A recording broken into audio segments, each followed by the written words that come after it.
Hi everyone, my name is Turiiya Deva. I'm from Brazil. So this is the first time actually I'm giving a lecture that is not in my mother tongue.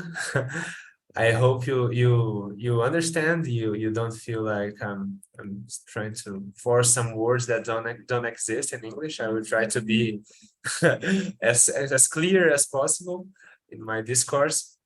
And almost I was not having some clear ideas about what to speak about. I was trying to think, oh, what am I going to speak about? Because I've been to PLT sometimes, but I've never saw anything so deep as like going so deep in philosophy, and I didn't want to go deep and create some and don't be and I wanted to reach people's mind and people's hearts also. So I thought, oh, let's talk about something that is at the same time practical, but most of what I'm talking is philosophy, but practical philosophy. And then I decided I was going to talk about something that we are very accustomed to, that is this world. We live in the world where each and every one of us know the world with all of our five senses. We are touching the world, we see the world, but actually most of us we didn't have yet this deep realization of what the world really is. I'm going to share my slides here, and then we are going to go into this journey through this word that in Sanskrit it's called Jagat. Jagat in Sanskrit, it's the word that we use for universe or for world. So this word Jagat, Shri Anandamurti explains that Jagat means that which is always in constant transformation, that which is always moving, that which is constantly undergoing change. And so we could say also in Sanskrit that this word is also called, it could be called anitya. Anitya means that which is impermanent.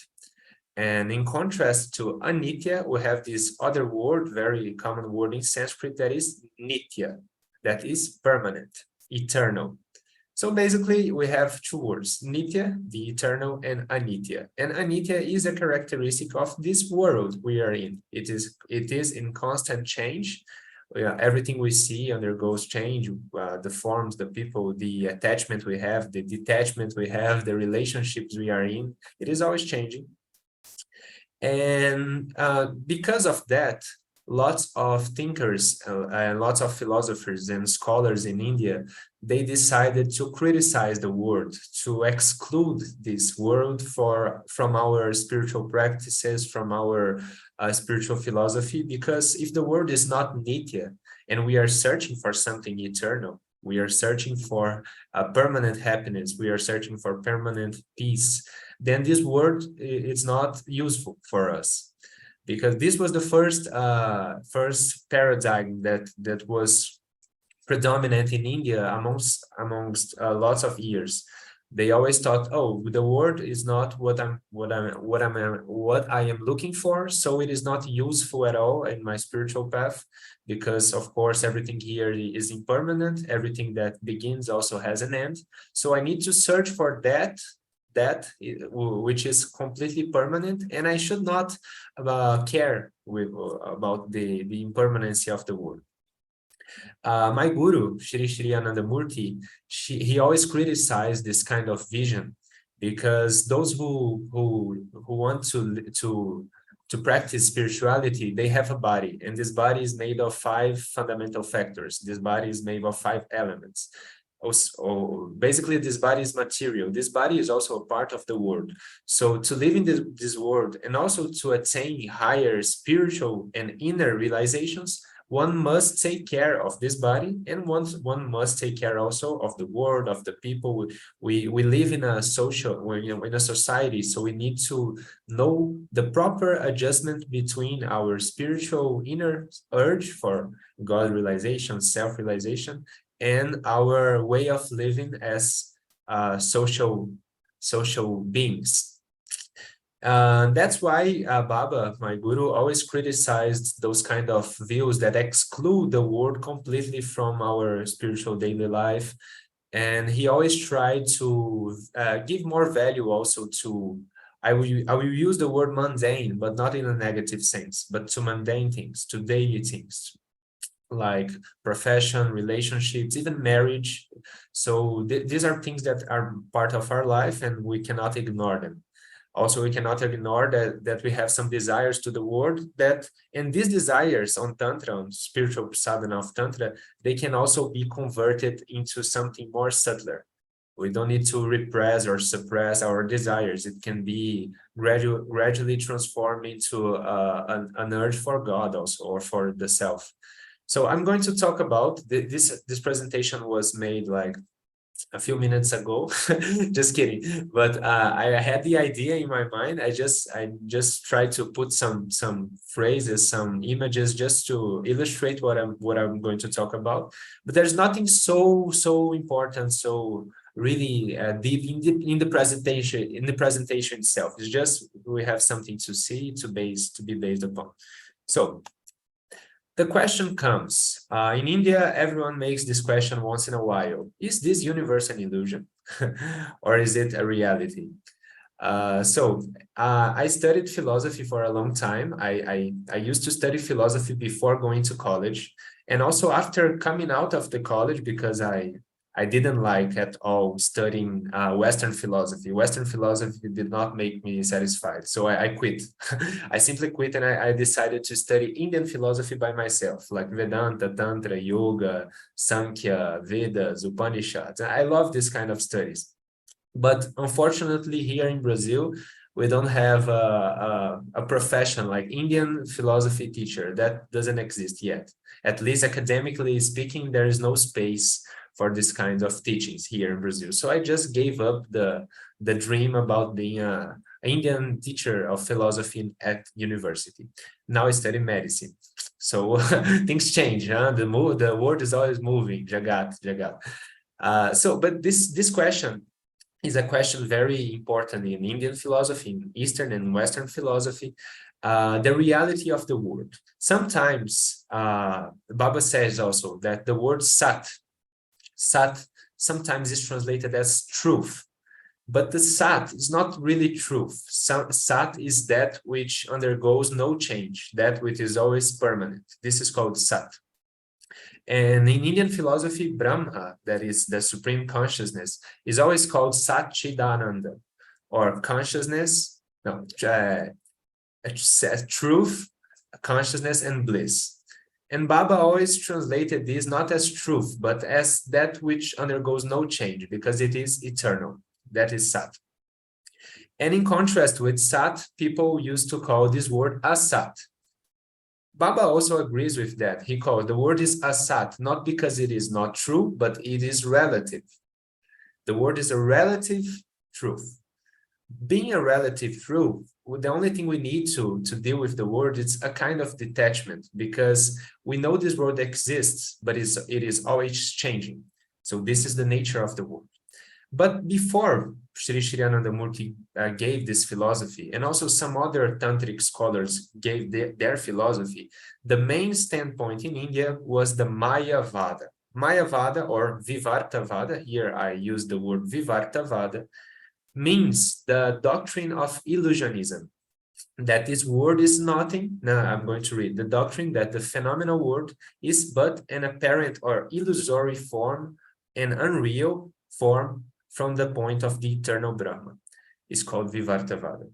So based on their spiritual inquiry, they found out that this world is always moving, and they decided, like some philosophers I'm going to talk about, that this world, to deny the existence of the world at all. Like it's just a mistake. It's just a delusion. Illusion or delusion. It depends on the philosophy you are following.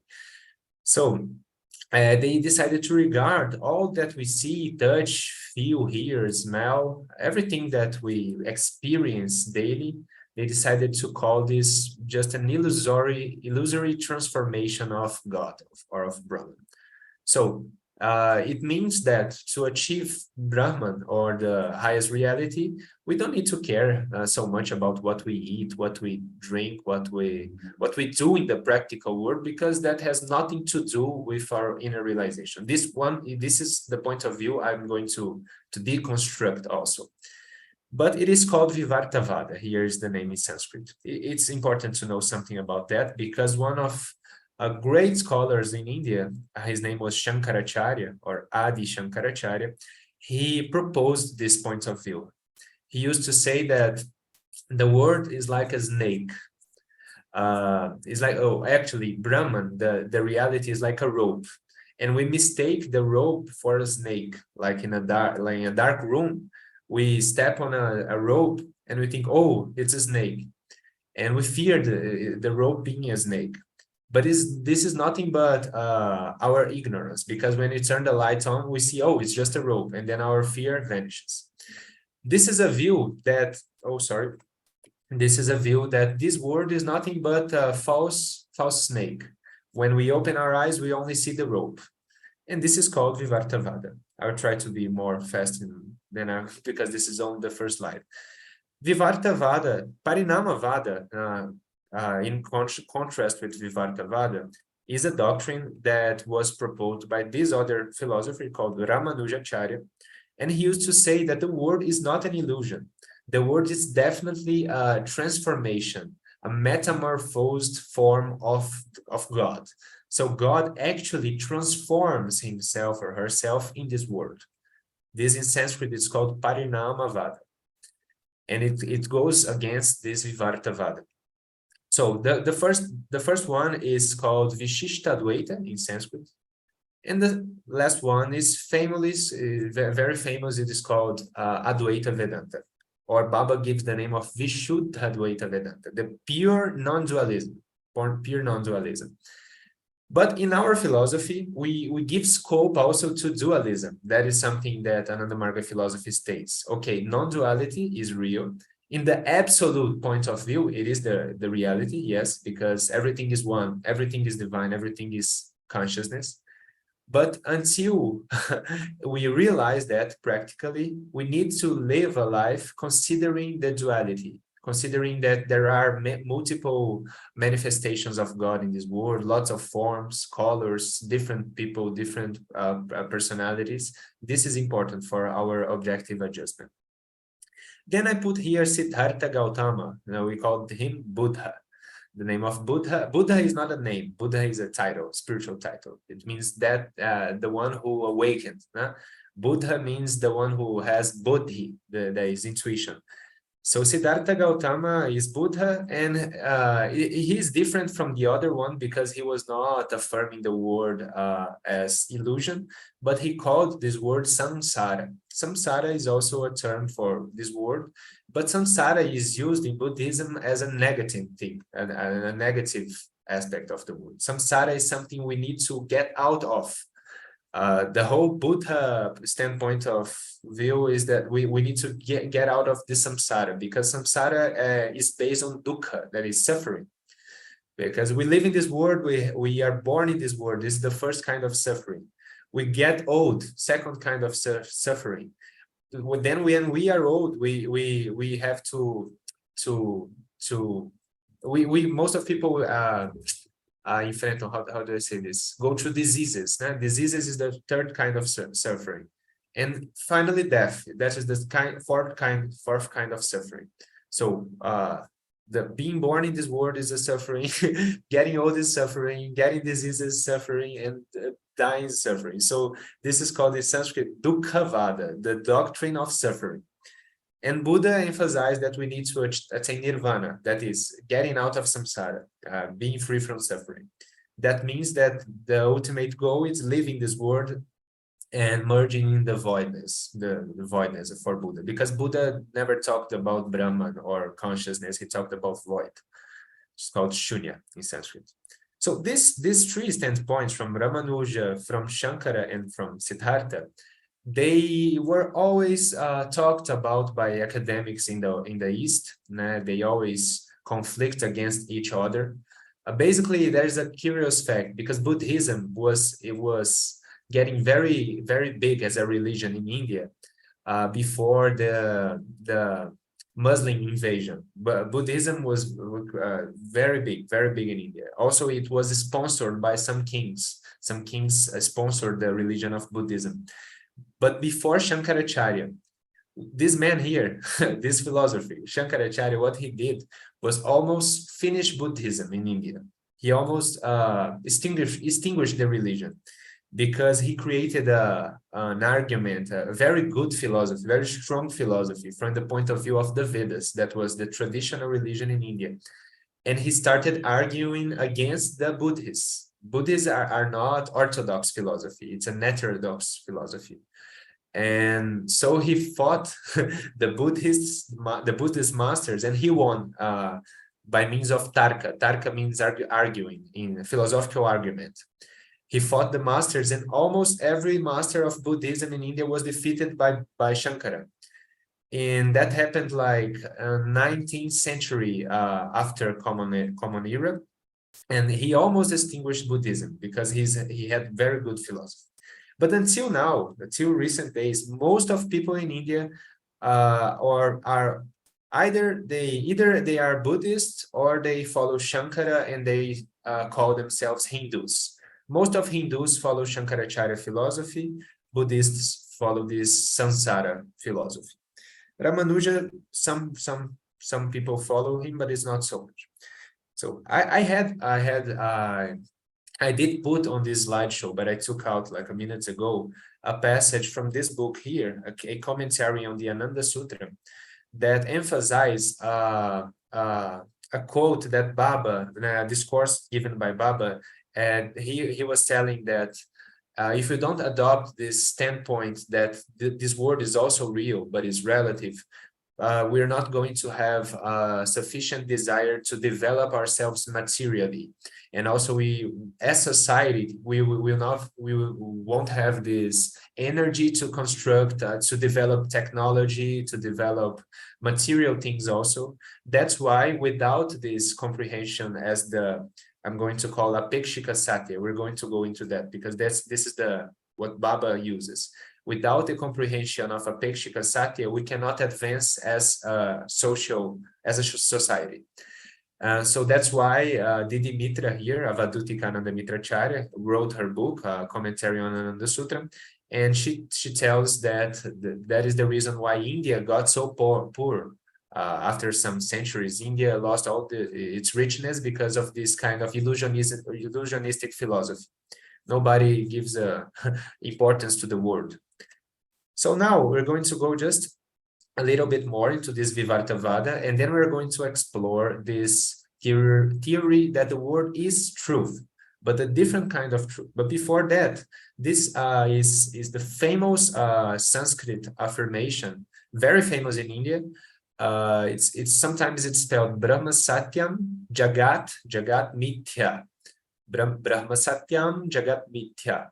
But it is written with an M, so it's Brahma Satyam Jagat Mithya. It's a part of this poem that Shankaracharya composed called Brahma Jnana Vali Mala, and it's this verse 20.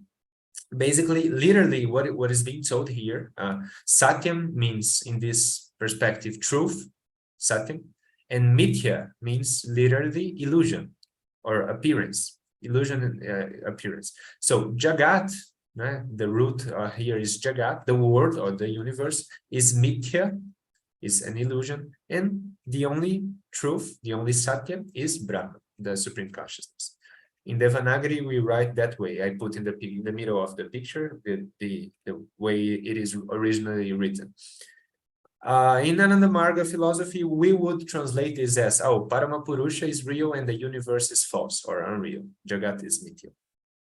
And the way to achieve this realization, because Shankaracharya put in his philosophy this, for him is the discrimination, the viveka. Viveka is a Sanskrit word for this, discriminating between the real and the unreal. It's called Sat Asat Viveka. Discriminating between Brahman, what is the consciousness, and what is not Brahman, that is the word. Once Shankaracharya here, he sustains a negative approach to this phenomenal world. This is very important also to understand Baba. Our positive approach as Anandamarga is, our approach is positive, his approach is a negative one. That is, we need to do this neti, not this. We need to negate everything that is external, our body, our mind, our ego, our emotions, everything we see, touch, hear, smell, and taste. We should negate everything. By negation, we reach this consciousness. We reach Nirguna Brahma. We reach the supreme transcendental consciousness by negating everything. So Shankaracharya sustains a negative approach to this phenomenal world. We should negate everything here because this is not what we are looking. This is neti, not this. Vichara here means inquire. So neti vichara. And also he was, as I spoke, a famous philosopher in India. He influenced the whole thought of Indian philosophy, but in a way that nobody cares more about the world, the reality. People are, the Baba says, they could go crazy. If someone doesn't identify even a little bit of themselves with this body, they won't take care even of the body. They won't take care of anything, and they will live in an idealistic world. That is, the world is false, only the Brahman is real. That's why I'm going to introduce now, having told everything I tell, our standpoint, not mine standpoint also, because I agree with my guru when he says about the world being a relative truth. And we're going to go into this. This image here represents, of course, I have to explain that God, Shiva here on the left side, and Shakti in the right side, it's not literally a man and a woman. This is not right, okay? But for the sake of putting images in my slide presentation, I had to choose an image. So this image represents the unity of Shiva and Shakti. The unity of Shiva, we use the word Shiva for consciousness, not for a god in some look in some heaven. Shiva means consciousness. Shakti means energy. So the union between Shiva and Shakti is God in Tantra. That's why the first sutra of Ananda Sutra is Shiva Shakti Atmakam Brahma. And Brahman is made of Shiva and Shakti. So Shankaracharya, regarding what I said, he would consider that this right side of the image is false, is mithya, the right side. Because Shakti it's called by him Maya. Maya means illusion. So Shakti is Maya for Shankaracharya. It's just an illusion. And only Shiva, the consciousness, is real.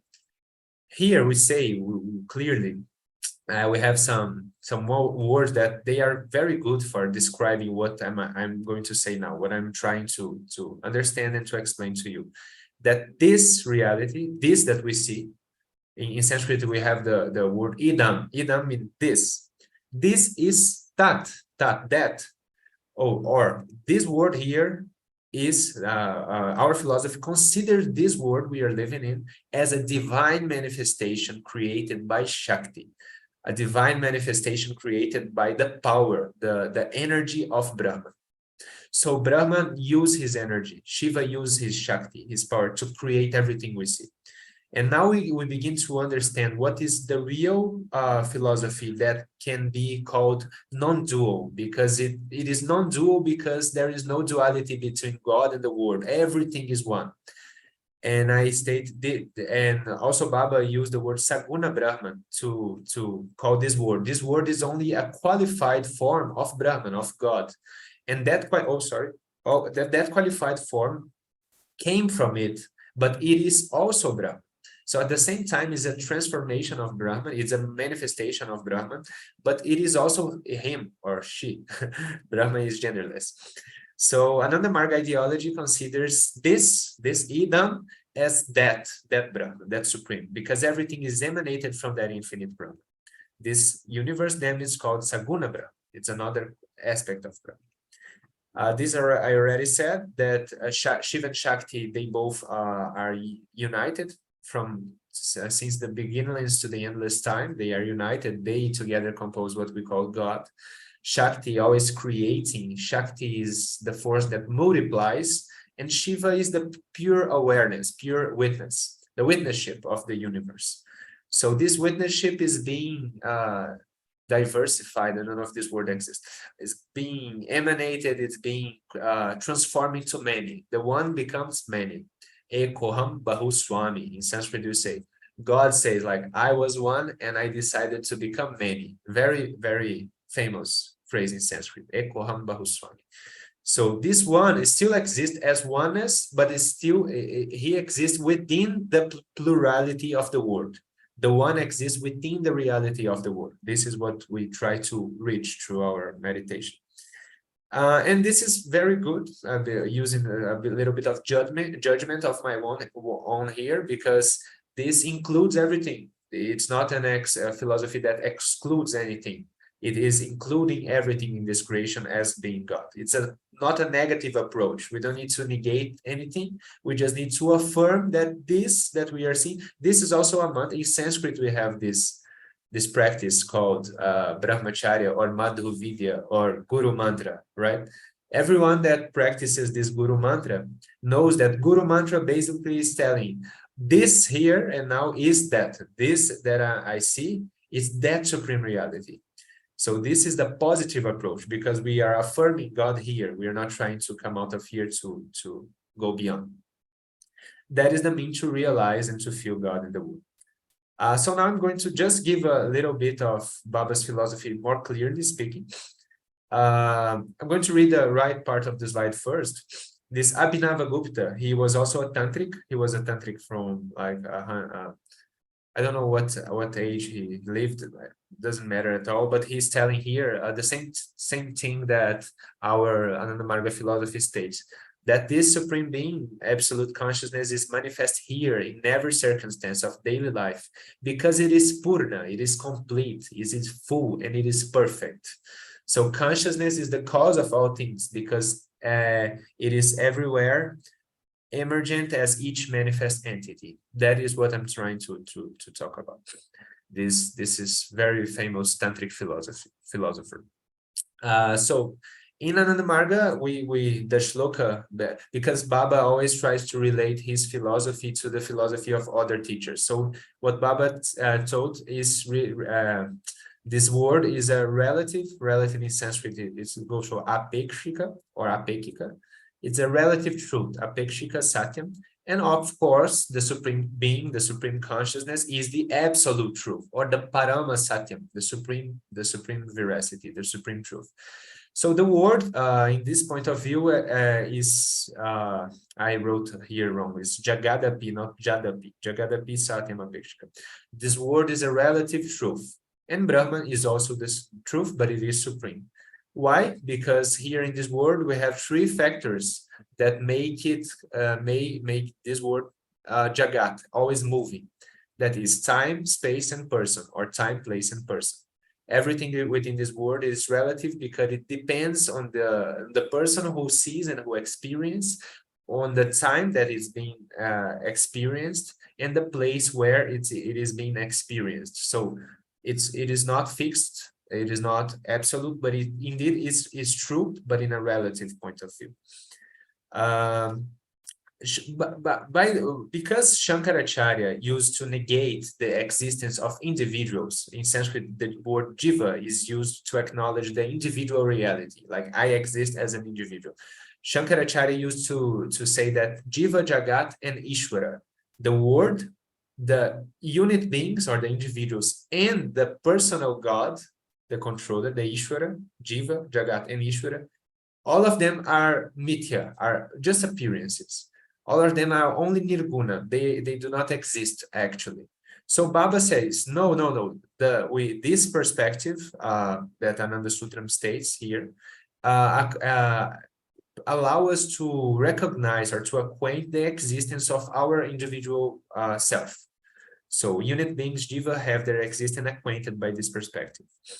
And the essence of this sutra of Brahma Satyam here, I will not read every time, but the essence of this sutra is a joyous affirmation of the experience. This is what Didi tells in her commentary on the Ananda Sutra. We can affirm that the experience we have is also a kind of sweet divine experience, because it is real, it's just relative.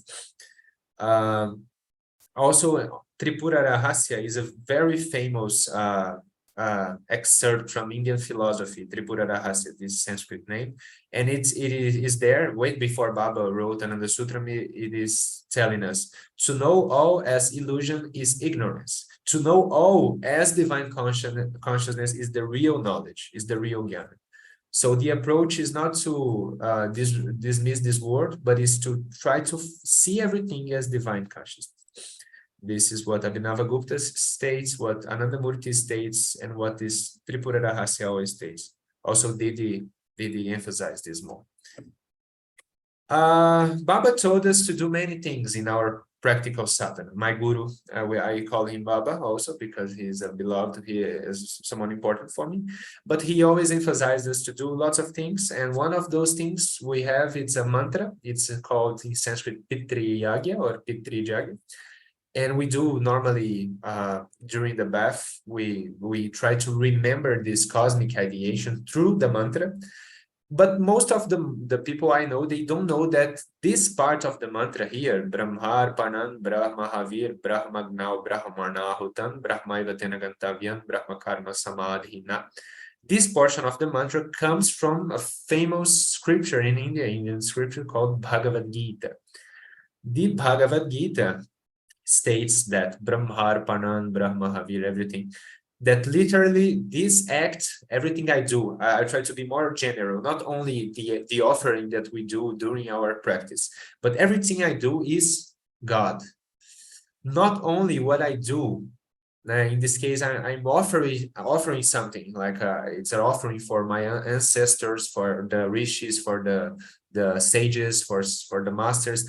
This offering, this act of offering is Brahma. But what is being offered is also Brahma, is also God.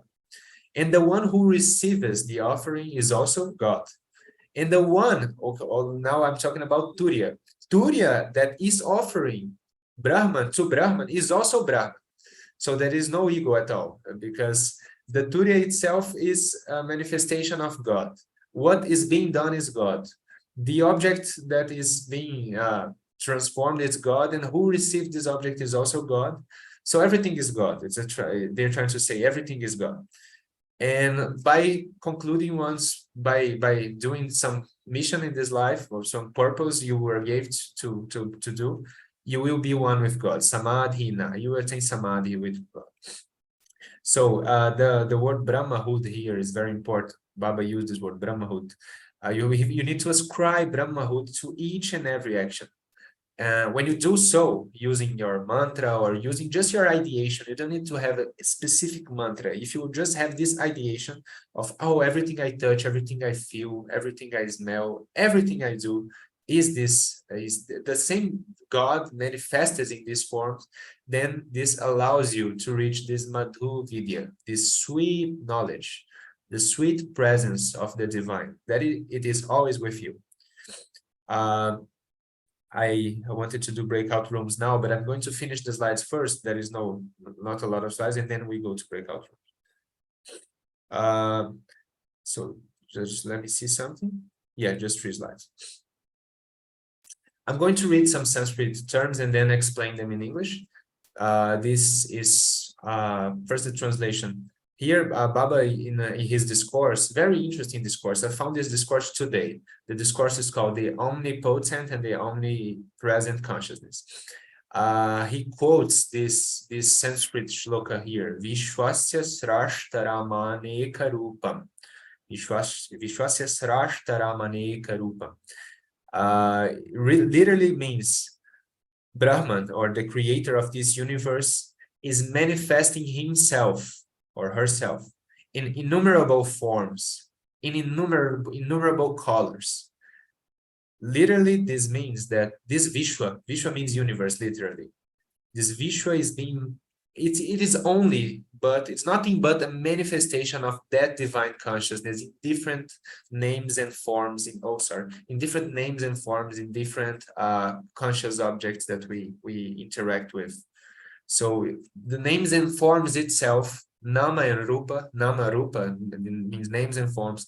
The Nama Rupa itself, the names and forms, are this one manifested into many, Baba says. And also this means that the universe is the Saguna Brahma aspect, is the Brahma qualified. When the gunas, the forces of the Shakti, the supreme creative principle, start acting upon this Shiva, the consciousness becomes manifold, manifested into what we call Saguna Brahma. So this is very common in India, okay? This is the last one I'm talking in Sanskrit. This quotation is very, very famous in India. It comes from an Upanishad, from Vedanta. And means all this, idam, I told about this word, idam means this. This is all Brahman. In India also they have on their constitution, this famous, this phrase is on India's constitution, I think. Sarvan Kalvidam Brahma. This is all Brahma. You don't need to be afraid of anything. You don't need to run from the world. You don't need to live like a monk life as the old times. They used to run to the forest to do meditation. You don't need to do any of this. You just need to acknowledge the existence of that in here, in this reality. So Baba says one should embrace this as that. Really, embrace this you're seeing as that devotional reality with whom you have a relationship, or as an impersonal supreme being. It depends on your personality. You can have both personal and impersonal relation with God, but you should bring this relation to the mundane work you do also. Very important thing. And the way, at last slide here, the way to achieve this is through the practice of our Guru Mantra, or basically in the Ashtanga Yoga of Patanjali, in the eight limbs yoga of Patanjali. We have the practice between Jama and Yama of Brahmacharya. Brahmacharya is one of the 10 Yama and Yama. And Baba said that this Brahmacharya has nothing to do with celibacy, nothing to do with sexual restraint. Most of people nowadays think that Brahmacharya means sexual restraint. It doesn't mean at all. Of course, we need to have restraint, but it is not Brahmacharya at all. This word Brahmacharya is different. Comes from Brahman and Acharya, and Charya. It's almost like this H is just for the pronunciation, because actually this H shouldn't be here. Brahmacharya means moving with Brahman.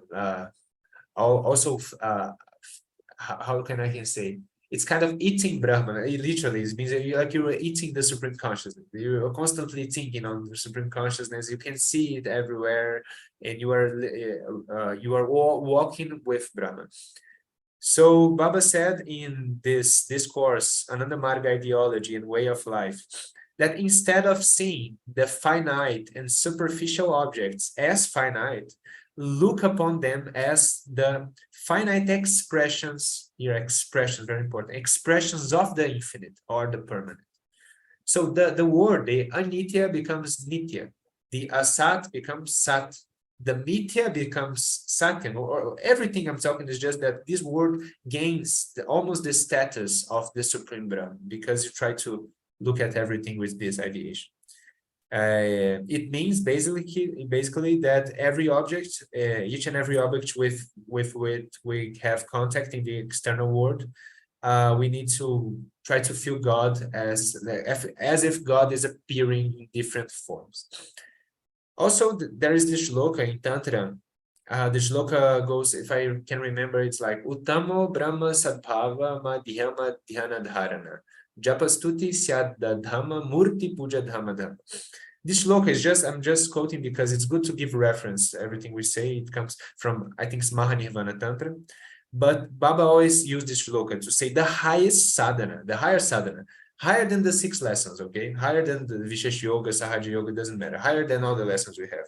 The highest sadhana is called Brahma Sadbhava. Brahma Sadbhava literally means ideation, constant ideation on Brahma. When the mind is constantly thinking or concentrating in Brahma, be it in a personal aspect or a form of Brahman with whom you have a relationship of love, or your mantra, or an impersonal feeling of the divinity everywhere. All of this is considered to be Brahma Sadbhava. You're trying to feel the divine, whether it is personal or impersonal, try to feel divine everywhere, at every time. During the sadhana or out of the sadhana, you're trying to feel divinity everywhere. So this is the Uttama. Uttama means higher sadhana, higher practice. And this frees oneself from all the bondages of hatred, of anger, of jealousy, of vanity, of attachment, because literally you're trying to create this consciousness of everything is God. This is one thing I wanted to just quote here from Baba also. Baba says, this is also Shiva and Parvati here, né? Shiva and his wife, but I just put for the sake of putting an image. It doesn't have any philosophical meaning. It's like Shiva and Shakti are together, but it's not masculine, it's not feminine, it's just cosmic consciousness and cosmic energy. They are always together. There is one, okay, here I'm going to just read this. There is only the Supreme Brahman and no other entity. He controls this perceptible world through his Shakti or Prakriti. And at the time of the universal withdrawal or annihilation, the entire creation merges in him. He is concealing himself in his own created universe. So we need to find him. It's like a game, you know? It's his Lilananda. Lilananda means his ecstatic game, his ecstatic play with the jivas, with the unit beings. On this Lilananda, we need to find him. He is concealing himself in his own created universe. And this I wrote Lilananda, ecstatic play. Basically, I hope I was clear when I tried to go through these topics. I could be more philosophical, but I don't want to be more philosophical, but because of course, but we need philosophy to talk about this because there are lots of texts, shlokas, Sanskrit and everything. The meaning is just one, Sarvam Kalvidam Brahma, everything is Brahma. Or Bhavanam Kevalam. I didn't put Bhavanam Kevalam in my live show, but everything is divine love, everything is his sweet presence. Also, the ideation of this mantra, this universal mantra.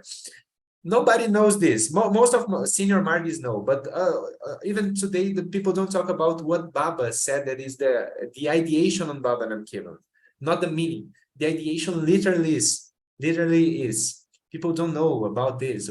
Oh God.